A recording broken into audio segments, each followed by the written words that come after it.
Anytime you're a leader, you have hard power and what I call soft power. There's this sort of double-edged sword to that soft power, I'd say. I think it's important for a president to encourage generational innovation. Why are Republicans maybe leaning into it a bit more? It's pro-freedom and it's pro-innovation.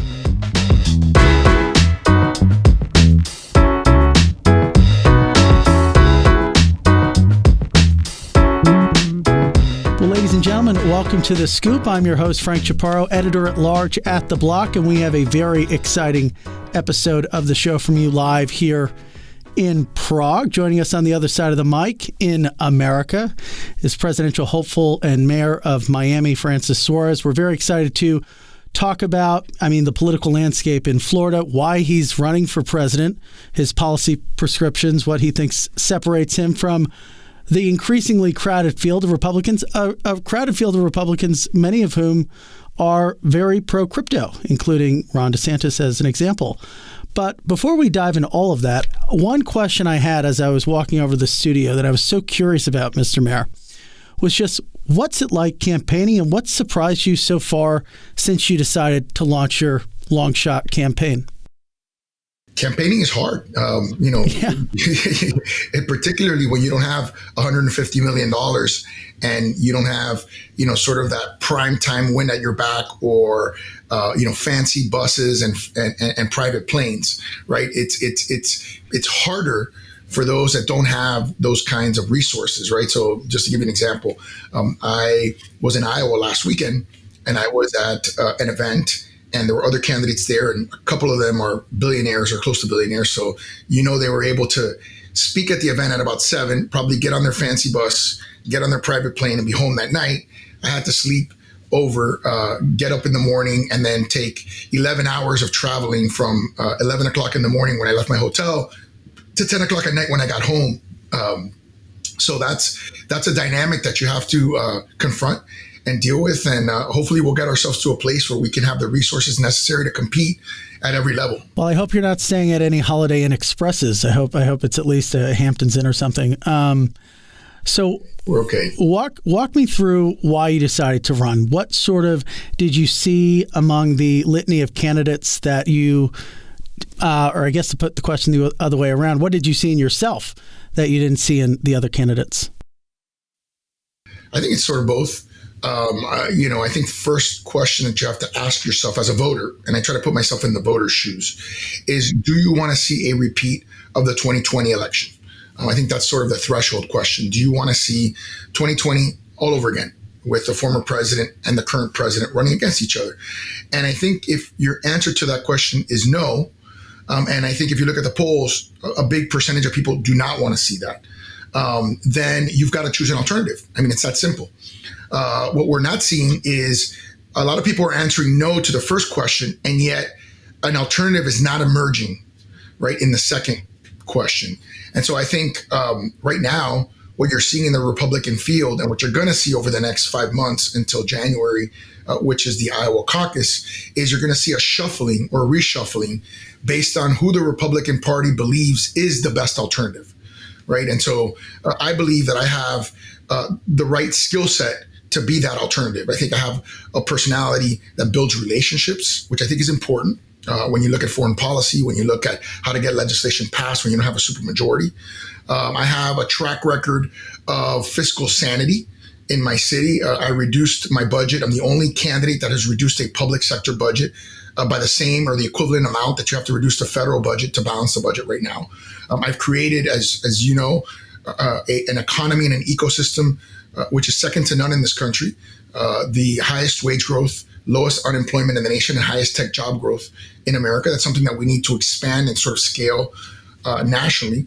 And then I think I have the intangibles to solve some of the pressing issues that are multi-decade, multi-administration issues like immigration. I'm a Hispanic Republican, right? So I can grow the party among Hispanics, which the party's going to need to win in the 2024 election and beyond, frankly. I have the ability to grow the party by getting more voters in urban areas. I've done that in my city, which was a plus 30 for Hillary Clinton in 2016, the year before I got elected. And last year, or the year after I got reelected by close to 80%, was a plus 10 for Republicans. That's a 40-point swing in favor of Republicans in an urban area. And then I think I have the ability to motivate and excite young voters, which voted plus 26 for Joe Biden. I mean, think about that. Young voters voting plus 26 for someone who is 80 plus now and who is struggling to deliver a message. So those are the set of qualifications that I believe I have that distinguish me from the other candidates and that make me a better choice. And I think as the country gets to know me through the debates and through other opportunities, I'm going to start rising in the polls and become an alternative. Definitely. And so those are some of the qualities that maybe serve as a tailwind against your back, but some headwinds, and I'm sure you've heard of all of these. I'm not telling you anything you don't know, but for listeners, fun fact, right? No president in history has been elected directly after serving as mayor. I think Grover Cleveland was mayor, then governor of New York, and then president. That's right. So that's one. The other aspect that a lot of people talk about is that the role of Miami of city mayor there, despite being very visible, very much in the public eye, is largely ceremonial. So in terms of like having the sort of experience requisite for the job, might not necessarily be up to par for some voters. Yeah. Yeah, look, I think the first one is an absolute fact, right? There's no mayor that has ever ascended directly to the presidency. But we've had a lot of firsts in the last few presidential cycles, right? We had a non-politician become president. We had the first African-American president before that. And I would be the first Hispanic president as well. So that would be a first. As to the second issue that's a brand that some of my opponents have tried to label as this mayor as a ceremonial position. That's like saying that the governor is ceremonial because the legislature only meets 2 months out of the year and has 10 months where there is no legislature. So is he ceremonial the other 10 months, or is he only, that's kind of like nonsense. You're running you're the CEO of $1.5 billion company with 4,500 employees, 4 labor unions. I choose the manager. I can fire the manager. I choose the chair and can be the chair of the council. I present the budget. I make tax policy. So, I mean, I think it's kind of silly. And then, of course, as a leader, anytime you're a leader, you have hard power and what I call soft power. And I think your soft power is arguably more important. And as president, by the way, it's the same thing. You have a certain set of hard powers. But frankly, the president's main powers are soft powers, right? It's the ability to convene. It's the ability to inspire. It's the ability to motivate and convince people of a certain course of action. That's the real power in a democracy, right? Democracies are hard. I mean, you go around the world right now and you're seeing autocracies everywhere. And they're having their moment. And I think what you're seeing in a democracy is, I don't just get to tell people, hey, we're going in that direction, and everybody just sort of, okay, let's start paddling there, right? You have to convince people every day that it's the right place to go and the right reason to go there. And the next day they might challenge you on that. So, I think it's important to see that the person who you elect as president has to have the qualities, not just the qualifications, but the qualities to lead and the ability to bring people together. And I know that my record demonstrates that. I think something that's emblematic of your soft power would have been the, I don't know if we'd call it a campaign or a movement, might be a bit much, but the how can I help sort of movement that you kicked off that kind of brought you to the national spotlight in many ways. And I think it's fair. I think it's fair to say that it brought a lot of interest, a lot of intrigue to Miami from the tech and crypto worlds. Maybe you can walk us through that and how you're able to capitalize on that, and how you can bring that to a federal level. But I would also ask, there is a difference between, maybe getting people excited about a city and maybe national sort of federal policy implementation. Yeah, I'll unpack both of them. I think the first is you have to look at the 3 factors that were going on at the same exact time. And this is where leadership is important, because leadership is about recognizing opportunities and capitalizing on them. So you had what I would consider three macro factors happening at the same time. One of them was the SALT deduction going away, right? The state and local tax deduction, which meant that states like New York and Illinois and California were anywhere between 13 and 15% more expensive to live in as a percentage of income tax that you could not anymore deduct from your federal income taxes. So that was one dynamic. The second dynamic, we talked about this off air, was COVID. And we were seen as a place that was relatively open while other places were relatively closed. And the remote work phenomenon, which was sort of a byproduct of COVID, allowed people to live in a different place, to move and be more mobile and rediscover different ecosystems. I think when they came to Miami, they found it to be a place that was much more substantive, with much more capital than they actually thought was there.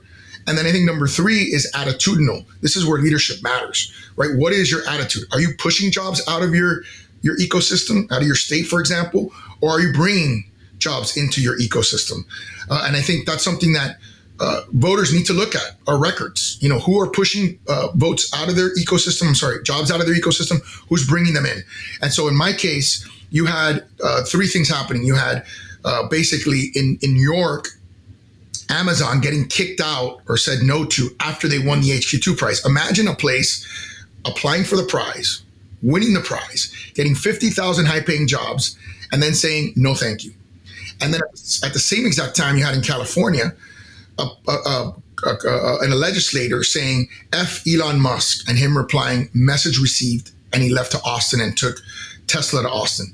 At the exact same time, like you were saying, which was December 4th of 2020, somebody put out a tweet that said, what if we move Silicon Valley to Miami? And I responded, how can I help? Why did I do that? First, I wanted to be different and show the world and the country that we are a proud American city, that we want to attract high-paying jobs while other cities are pushing them out. Second, I understand that, and this is where it's important as president, both of them are important really in terms of as a president. I understand that the economy is increasingly becoming more digital. This podcast is a great example. We're the way we communicate, the way we transmit information is changing drastically and dramatically. And so I think the digital economy as a percentage of GDP is only going to get bigger and bigger and bigger. So if you want to create a successful city, a successful state, a successful country, you have to embrace that reality. And so by saying that I wanted to bring Silicon Valley to Miami, what I was saying was I want to embrace the future economy. And so what has happened since then? We're number one in wage growth. We have the lowest unemployment in America. We, the city of Miami, we've moved approximately $3 trillion worth of assets under managed companies to Miami. We've created thousands of high-paying jobs, billions of dollars in wages, and we've increased our venture capital pipeline by 500%. There is no city in America that has done that. And the challenge now is understanding that as a country, we also have to do that. We need the very best of skilled labor in our country, and we need to confront the threat of China, which is becoming a greater and greater economic powerhouse that can threaten our viability in the future. Mr. Mayor, I think others might be, there's a sort of double-edged sword to that soft power, I'd say. Obviously, it attracted a lot of talent, a lot of young people to the city of Miami, but obviously, by the same token, I'd be curious to hear what you think about certain conjectures, specifically recent Bloomberg reporting that the soft power has also enabled you to sort of grow out your own business and enterprises to a degree that some might say is a conflict of interest. Sure. Look, I've been a working public official my entire career. That Bloomberg article that you cite really is citing a Miami Herald, which is our local paper. And they have had an issue with my outside employment, which I've had, frankly, the entire time, even when I was a councilman. All legislators in Florida are working legislators. They don't work they're not able to live off of their pay as legislators. So I actually think it's a benefit because it allows me to stay tethered to the private sector. And I think we have issues with public officials who don't understand the private sector, the way it works. And if you look at the background of some of my opponents in this presidential race, you'll see that they're very smart, but they haven't spent much time in the private sector. And that creates a blind spot for them where they really don't understand how the economy works. They pick fights with major employers and that creates the loss of jobs, a loss of investment. And so I think it's important to be connected to the private sector. I've never had an ethical issue in my entire career. I find it kind of funny that I decide to run for president. All of a sudden, it comes to the forefront that I supposedly have a conflict of interest with one of the private jobs that I have. I can tell you I've never used my public position to benefit any private party. And unfortunately, there was a lawsuit with one of the companies that I worked for, and there were allegations going back and forth, which have since been settled. And unfortunately, the Herald, which is become an increasingly, socialist, publication. And I say that, I don't say that lightly. The reporter that was assigned to investigate me was part of the Occupy Wyoming movement. And there have been reports that she wrote articles for the Independent Socialist Review. So, I mean, I think the mainstream media needs to look into that and investigate that, because I think one of the things that's important is that there be objectivity in press. And I think that's something that people have lost tremendous confidence in. And then what happens is it's used as a weapon. It's first reported by the local newspaper. You just cited a national publication, Bloomberg. So then it gets sort of, tripped up, right? And it's unfortunate, because instead of people knowing my record, they'll potentially see something like that and have questions, which are understandable. Fair enough. I guess, once you get up into the big leagues, more questions are asked. Looking at the sort of, the full cast of characters, for lack of a better phrase, with all due respect to those characters, how do you see it playing out, right? Like, we're in an interesting point where, DeSantis had, at some point upwards of 25 plus against Trump, who's been pretty steady in the 50% range among Republicans for the primary. What is it going to take for a breakout? Is it going to take till we get to the debate stage, or something else? It doesn't seem like anyone's able to crack that ceiling. Yeah. Look, I think initially the thought was that the governor would have the best opportunity, right? He had, $150 million. He had all of this national press on the conservative side giving him a ton of earned media. He had all the wind at his back, and he's gone in the opposite direction. As people have gotten to know him, I think they feel less confident that he has the skill set to lead this country effectively. And so I think now what you're seeing is a reshuffling. And I think you'll see that over the next 5 months, where Republican voters are going to take a look at the other candidates to see if there is a better alternative to the president or the former president than the current governor. I do think that the debates are going to be important, because they're one of the opportunities where we're all on an equal footing.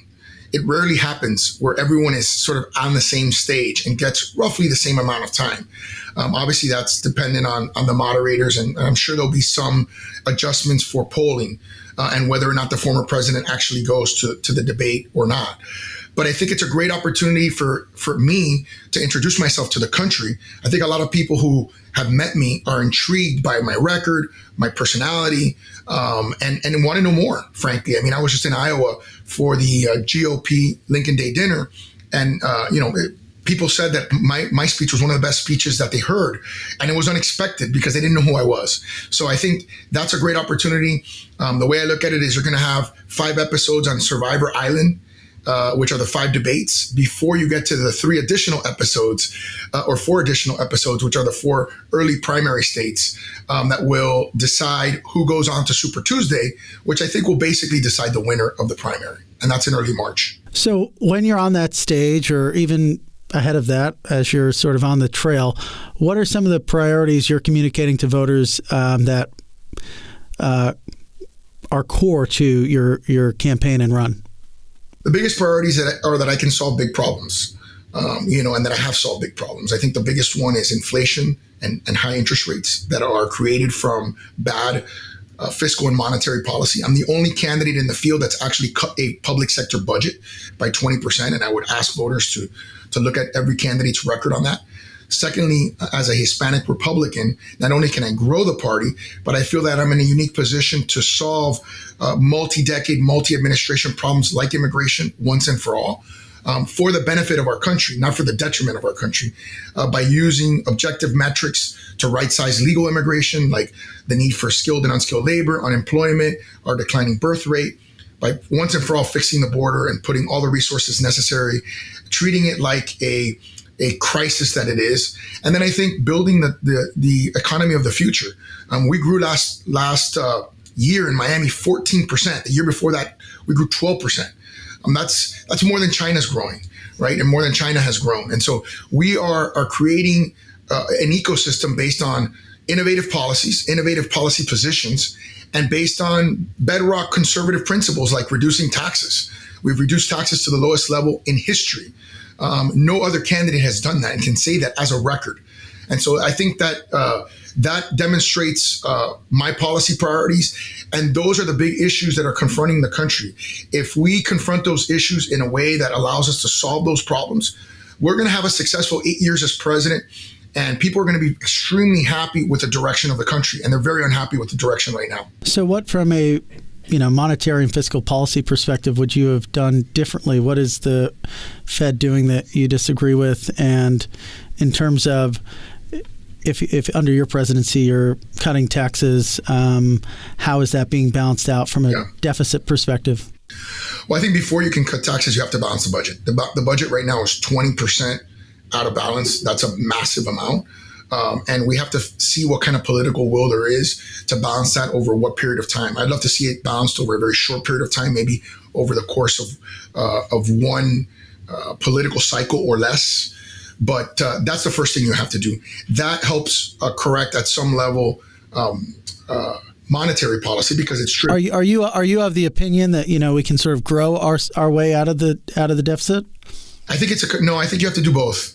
I do think that growth is a function of it or a part of it, but I think you have to do both. You can't just grow your way out of it. I do think you need to cut costs, and no one has actually articulated a plan to do that. But I'm the only one that's actually done it, and I've done it by making some very tough decisions that were, not popular with my employees at the time, but created financial health. So I think that's part of it. I do think growth is a function of it, and I think as you get inflation under control, as you get interest rates under control, you're going to see growth, which will help. But it cannot just be growth driven; it has to be cost cutting as well. And so I think that's part of it. Obviously, I do support alternative assets like crypto. And I think that they're very good for a country like the U.S. because they create a good hedge and a good sort of check and balance on a monetary system that's gotten completely out of control and become hyper political, right? And so I think that's supporting cryptocurrency, supporting Bitcoin is something that I would do as president. I would potentially even take my salary in Bitcoin, which I think would be fun. I'm doing that right now as mayor. I don't see why I wouldn't do it as president. And so I think it's important for a president to encourage generational innovation. And I think for our country to succeed, we have to do that. China is doing that. China is graduating more PhDs in computer science than we are. And obviously they have a much greater population, but that's still happening. They're spending a tremendous amount on quantum computing, which is worrisome because that can break our encryption and have them read our emails and break our codes. They have far more advanced in 5G than we are right now, which means that their entire population is going to be more connected than we will be and more able to learn. We're doing poorly on education, and we have to do much better on education as well. So there's a lot of challenges that we have to confront. And I think I've demonstrated the dynamism to confront them in ways that other candidates haven't. Why do you think that crypto has become somewhat of a bipartisan issue? Richie Torres, congressman from the Bronx, recently said that it's more of a generational issue, but clearly I feel like the loudest voices in support of crypto fall on the Republican side with folks like Republican Whip Emmer, as well as your competitor there, Ron DeSantis. What makes crypto, or rather, why are Republicans maybe leaning into it a bit more, and how will it sort of shape your presidency potentially? I think Republicans are leaning into it more because they trust consumers, number one. There's not sort of this, Democrats have a tendency to be protectionist. We want to protect people against themselves and their own decision making. So I think that's part of it. I think the second part of it is it's pro-freedom, right? You want people to have the ability to invest in a variety of assets, and it's pro-innovation. And I think Democrats oftentimes are pro-regulation. And Republicans are more pro-freedom. What Democrats are now starting to see, the ones who are digging into this, if they're intelligent, is that Bidenomics, if you will, right, in my opinion, is where the poor get poorer. And the poor get poorer because of inflation, which diminishes purchasing power, and rising interest rates, which makes the cost of borrowing go up, right? So you're getting squeezed on both ends. You have less purchasing power and you have more borrowing costs. You're literally getting pushed on both ends. What you can do with crypto is you can do fractionalized, for example, and blockchain, you can do fractionalized investing in debt and equity. What does that mean? If you have a $1 billion building in Miami, for example, right now, the only people that can benefit from the creation of that building are the people that put in the hundreds of millions of dollars of equity, right, into that building, and the people that are putting in and who own the bank, essentially, and who are shareholders and invest in the debt of that building. So those are the only two parties. By fractionalizing investments, you can actually invest directly into the debt or equity of a building at a $100 rate, $10 rate, $1,000 rate, whatever, and tokenize it. And you can have much greater yields with a relatively lower risk. And that means that the poor are getting richer as opposed to the poor are getting poorer. But, people have to get used to the fact that if you want a higher yield, you're going to take a higher risk, which means there's a higher chance that you could lose. And I think Democrats are uncomfortable with the fact oftentimes that you could lose. The second thing I would tell you is I would challenge a little bit your statement that the governor is pro-crypto. All I've heard the governor say is that he's anti-central bank digital currencies. I have not heard him. Maybe I'm wrong. Maybe he's already come in on crypto. I hope he has. Has he? I don't know if you. I think yesterday he said something about Bitcoin being good. Good. Yeah. I mean, I think that's great. I think you have to go beyond just saying. The point I was going to try to make is you got to go beyond just saying that central bank digital currencies are bad. Everybody agrees on that. That's a very easy position. Nobody thinks that that's good because obviously nobody wants the federal government to know where and how much money you have at any given moment, right? And there's major privacy concerns with central bank digital currencies. But I think it's important for him to go beyond that and acknowledge it. So that's good if he did. Well, Mr. Mayor, thank you so much for joining the program. Appreciate your time and good luck on the trail. Thanks, Frank. I appreciate it anytime. And The Scoop will be back for you again with another great guest. Have an awesome day.